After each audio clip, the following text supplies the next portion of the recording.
Hi, my name is Lilian Franqui. I'm 18. I'm a high schooler going into college next year.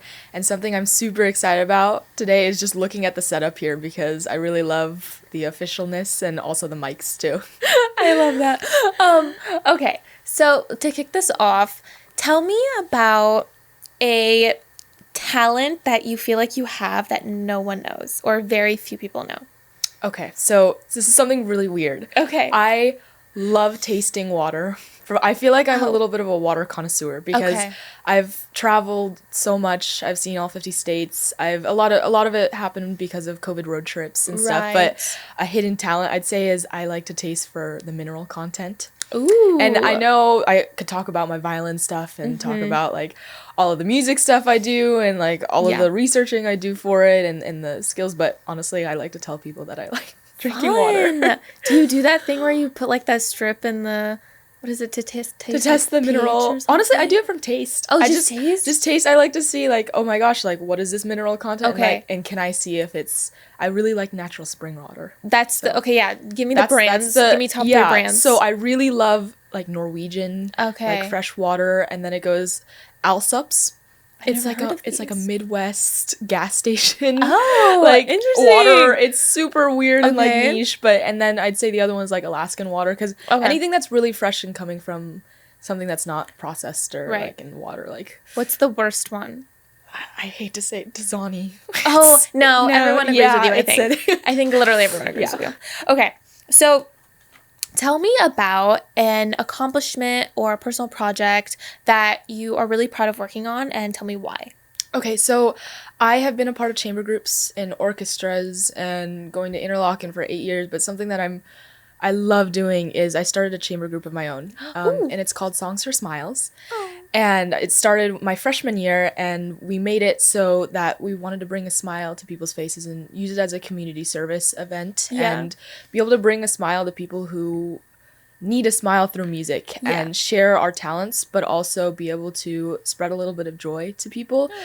We've been co-working with the San Diego Youth Symphony because half of us are actually a part of it. I'm a part of it, and Oh my gosh, I love the we symphony. do. Yeah, we just worked on a Tijuana project, the World Design Capital. So Tijuana wanted to do an event that would showcase both Tijuana, the borders without walls through Okay. music. Right, Yeah. right. So Songs for Smiles got to do a lot of the events and then be able to. We also do Ronald McDonald House and a bunch of other chimes, which is San Diego Youth Symphonies youth and getting them into music. And so we Right. perform in various different places. But Yeah. it's super exciting to be able to share my music and also just not play like concertos or anything, but just like Yeah. holiday music and like little Yeah. jingles and things that'll like Yeah. make people happy. So you said you play the violin. Yeah, I play several instruments. So Okay. I played violin for 14 years. Whoa. Yeah. I played piano for about 4 and Nice. all of these other instruments like viola, guitar, piano, voice, and I just picked up drums and started Okay. doing lessons. But all of the more at a basic level just because for music production you should be able to pick up an instrument and be able to just do the basic amount. Right. But violin has been my main instrument for a long time. Okay, cool. And then you mentioned the symphony. So have you ever done like a played in one of their concerts? Because I know they do like the Rady Shell, like Jacob Center. I played all of those. Yeah. Oh my goodness. Yeah. So we played the Shell about 6 months ago, and then we played at the UCSD, the smaller version Oh, of the Shell. But wow. we played the opening concert for the Jacobs concert hall, and we've done a bunch of the other, huge halls, and I've actually traveled to Tijuana to play with them. So cool. a lot of places, a lot of fun concert Yeah. halls and seeing the different places and I worked my way from like one of the second lowest orchestras all the way up to their top symphony orchestra. So it's exciting to see that this can be something that I love gigging. I love Right. doing San Diego Junior Theater Pit and City Ballet Orchestra and like seeing that musical theater. I love musical theater. Oh, So yeah. like being able to use my instrument to actually do something where like my future, I don't want to be like the star on the stage. I want to be the Right. background. That's why I love Pitt, because like they can't see you, but like secretly they admire you. Yeah. You bring so much of it to life. Yeah. And I think that's so beautiful. Wow, for being 18, that's so impressive. Yeah. Oh my God.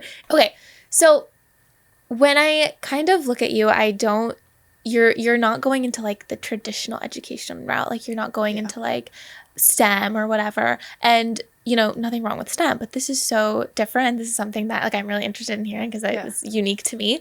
So I kind of want to ask you, in the way that you've lived and the way you've grown up, what do you feel like education means to you? Education, it's a way to explore. And I think it's important to know, your basic history and your chemistry, of which I was terrible at. Correct. My chemistry teacher was like, "You're never going to be a chemist." I'm like, no, that's fine. That's totally great. But education is about exploring you. And yes, it's about knowing the basics because you need to know the rules to break the rules. But it's about learning about the things that are to be able to know what is. Oh. And like, yes, there's our past, there's everything, but what can you do for your future? And like, how can you use these skills to become something more? And my school has done a wonderful job of implementing classes like atomic bomb or things like I just took a class in war on terror and learning about the Middle East and all of the conflicts there. And so I think education is really a place for you to understand what is around you and to see what pathways there are and to understanding people around you too. The psychology classes are there so you can, yes, learn about the brain and the axons and the the things there, but it's also for you to like ask questions. It's for you to be more than that class has taught you to be. And yes, there's the textbook things, but what around that textbook, like why did that textbook get made? So the psychology class I ended up taking, but I had to drop because of music obligations. But they were talking all about like memory and like things that you really learn about yourself too through education. And it's about basically exploration. Yeah, and she's like being curious. Yeah, it's about being curious and learning what you need to learn at that moment. It's like things with music for me. It's like music theory. Like there's things that you do need to know. Like there are things like what is an appoggiatura, but how much are you going to use that in your like daily life? Like what are you going to use molar mass or like things it's like the foundational. But but you can create ties from there. Your brain is always making connections, and like the more you're able to educate yourself, the more you're able to connect with other people. And that's just what it is. It's about being with people, and at the end of the day, what makes you happy. Yeah. I only ask this because I always like to, kind of see different perspectives in terms of like, if you could pick a topic or a skill that should be focused on or focused on more in schools, not just in yours, but like in, kind of general, what would you pick?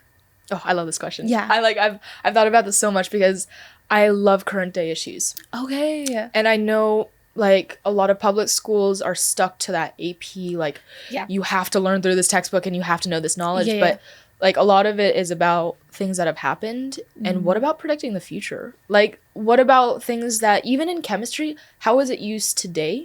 Right. Like what about, even if you're not taking a food science class like I'm taking, like what about in your cooking? Right. Can you use how does molar mass apply to your measurements? And like how do things that you're learning right now apply to today? Because our classes a lot about in my middle school was about, okay, who was Ben Franklin? Right. Okay, who was Ben Franklin? But how did he influence today? Right. Instead of what did he do back then? Like and then stop at that. Because a lot of times I know classes will not go beyond what they were told to do, and that was made in 1950, and that was like, yes, but how are kids going to be using it in the future? Because I see a lot right now of students who are like now, but it's like, what about your future? And yes, present is an amazing thing, especially in your youth, and like stay present, but like how can we use this to move to the future? Right. No, I love that. It's important to know about history, but I think that's such a good way to take it. It's like, let's learn about history, but like also let's learn about how history impacts the present, or like how we can like think about like the ties, the connections that are happening. I love that. Tell me about someone that you feel like has really impacted your life and why. Okay. I would say my whole family. And I know that's like a basic like 101 answer, but it's like my family is so diverse in the fact that it has influenced me to be I guess it's not a single person. I would say, I would say, my dad. Okay. Because it's like he has so much culture around him, and seeing that there's so much more than just, I grew up in a triracial family. I'm adopted, and my mom's white, my dad's Latino, and I'm Asian, and ethnicity wise I'm all three, but it's like he's taught me a lot about diversity and like having your mind open and being okay with like other people are who they are, and that's okay. And we have our good sides and we have our bad sides, and seeing that, appreciating that there's both in this world. So I'd say my dad, because it's easy to see that. I mean, he has flaws. I have flaws. Everyone has flaws. So, and everyone has good sides too, and like the caring part, and being able to see that it's just the empathy that both of us have, and like being able to connect with people on a way that's not just physical but emotional. Right. No, I love that. We love dads. Yeah. We love moms too. We love everyone. We love everyone. Okay, kind of switching gears a bit. What do you feel like is a cause or social issue that you're really passionate about, and tell me why? Okay. Social issue. Social justice. Okay. I've been a part of my school's DEIJ for a while. And what is that? Diversity, equity, inclusion, and justice. Oh, okay. I actually like to reword it as JEDI because it sounds cooler. It sounds like, I was like, what'd she just say? Yeah. And a part of a national judicial competition, but that's more about politics and stuff. But both of them are huge on diversity. And I think social issue wise, it's just a lot about us versus them. Correct. And I've seen a lot in the news, and like I try to stay away from it as much as I can, especially in high school. Like I don't need to be. Yeah. I mean, I voted. Yes, I did my research, and I did that kind of stuff. But politics is a very touchy subject right now when it comes to any of those things. So, but when it comes to diversity, I've been a part of it, and me being someone who doesn't come from a traditional background of being, I'm an Asian American, but at the same time, I'm an American Asian too, because I grew up here. I immigrated from China when I was 1. Like I wouldn't say I am Asian, but traditionally, traditionally, I'm American, and seeing those issues of like the way people are treated, and especially doing that Tijuana, no borders thing. It's like they're just people who eat, sleep, drink. Yeah, they might have different customs, they might speak a different language, but I love the fact that there should be no boundaries. And yes, as human nature, it's to be in a community, close, and there is something that differentiates us all. And there is things that differentiate each other, but the more that we can reflect upon what we're doing, and those prejudices and biases will always be there. I mean, I grew up, and I still do it. I still have biases that I wish that I didn't. I still have stereotypes that I say, that the traditional ones but it's about how you take them and how you fight them, and being a part of those. And honestly, even if it's not doing something about it, it's being aware, because a lot about this is not just, am I doing something about it? Am I really internally doing something about it? So I've been a part of the student SDLC, so Student Diversity Leadership Conference. Okay. For 1 year. So we were supposed to travel for that one, and then do some workshops and see how we can better our community. But now I'm a part of RSDS for the past 2-3 years, where we're actually planning diversity summits and doing these things where like people can learn about it and also come as a community to see it. So that happens at Pacific Ridge High School every year, and we do weekly planning meetings. But I'd say that's really important to me, because not just about my background, but I can actually do something about it because of where I come from. Right. And I'm curious to see what I do about it, later. And I just took a feminism class, so there's just so much to like see and promote and just do things when you're in college and explore. But I'm hoping that side of me never fades. Right. No, and I really don't think it will, just from my brief interaction. I don't think it will. Okay, this is kind of my last question, but answer it as vaguely detailed as you want to be. You don't have to share too much if you don't feel like it. What do you feel like is a challenge that you've had to kind of really work through, if it's one or many, and how do you feel like it shaped you to who I'm speaking to today? I would say, so I mentioned visual processing. Okay. I have always done things differently. It is just little thing. I consider myself a little bit of an odd duck at school just because in the best way possible. Like, I'm happy. Like, I'm good. like, I was like, how do I write this? It's good. No, just a little bit different. And like who I am, and it's because of my brain. And I've grown up with doing things differently. Like, I was playing a card game the other day, and I, how you deal clockwise. I did it counterclockwise.